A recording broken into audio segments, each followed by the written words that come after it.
Hey everyone, and welcome back to Dawn of Nerds. I'm your host Charlie, and today we're going to be getting the Puzzles Mason in Black Ops 6, which is on the literally just after the first mission of the campaign. So as you start the campaign level, you kind of end up in this hub area. This is the basic area that you're going to start in, where you can progress the actual campaign missions, etc., etc. First things first, you want to head down to the boiler room. So from the actual level select area, you want to come out, chuck a left, and literally take the first left, and there's a door just on your right. That will take you down to the boiler room. Once you get down to the actual boiler room itself, there's some like notes down here you can look for. And at this point, you probably would have already picked up the black light. If not, you will pick it up shortly afterwards. You don't actually need it at this point. There's loads of clues here for how to actually solve the puzzle, but I've put the solution on screen for you. So all you need to do is follow the solution on screen, and then you'll be able to kind of unlock it, get that first puzzle done, and you're good to go. There's 8 puzzles altogether throughout the hub area in Call of Duty Black Ops 6. So, to begin with, you have to turn the middle valve, the boiler, twice. Once you've turned that twice, you need to turn the left valve, which is the fuel, once. And then you need to press the right button, the pilot, once. And it should turn green. There's a little button on the side that turns green. You can just about see it. Kind of looking at it now. That button there, that should be green. Then you need to go back and turn the middle valve, which is the boiler, twice. And then you get some machine noises, and the green button that we were just looking at should start blinking. There you go. And that basically means that you've done it correctly, which means that it will drain the basement, which opens the basement door after you've completed the piano one. So again, back to the main area. And as you walk around this corner, you'll be able to pick up the black light on the floor, and it will reveal to you the footsteps that lead to the piano.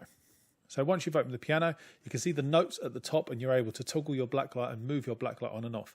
The solution, however, is on screen. So you need to put MN, then you've got PE. After PE, you need to go over to CN.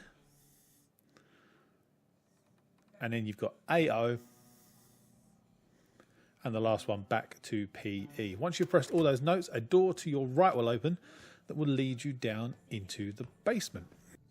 So once you're into the actual basement itself and you've gone through the door in front of you, you've opened it up, you need to follow where I am on the screen now. So you'll notice that there's a little note, and next to that note there will be a keypad. Now this keypad is a slightly tricky one. It could cause a few issues for some people because the keypad itself is completely random, and every 5 attempts it actually changes, and it will be different for everyone. So there is no solution I can give you on screen. I can just give you a few hints that kind of give you a rough idea of what it could be. So you need to look for the numbers with the black light that contain the most fingerprints on, and press these first. That will kind of give you an idea of like whether that's the right number. Usually the ones that are covered most in like the black light and the fingerprints. So as you notice in a second, look, when I go up to number 2, you can see there's a lot more fingerprints on 2 than there are anywhere else, which means 2's probably pressed more than once. Okay, so some buttons may require different button presses. There's no guaranteed answer, but you're looking for the ones that have the clearest fingerprints on them, because usually those numbers are the ones that are contained. Now if you do get one wrong, however, you'll notice on screen now it will tell you the ones that are correct and they're in the correct place, and the ones that aren't in the correct place and they maybe need to be swapped around. Once you get them all accurate and you've got them all ticked, it'll open up the door to the next room. As you go into here, there's a couple of files again that you can read if you want to learn a little bit more about the story of this base that you're in, the KGB base. A lot of it's all translated from Russian, which is kind of cool because obviously this is a Russian KGB base. But round the back of that room, you will find a computer. Now that computer itself is the next puzzle. The 4 words, luckily on this, are always the same, but in a random order. If you wanted to solve the solution for yourself, the code word at the top, the 143697, tells you the numbers that you need to press. So 1 being B, 4 being U, and obviously the word that we're trying to spell effectively is the word bunker. Okay, the password consists of the 4 words. If you do want the solution, there are holding, room, bunker, and open. And once you've put all of these in, so you can see me here trying to figure out, okay, right, so 1 was right this, and then obviously I end up with the solution that I was looking for.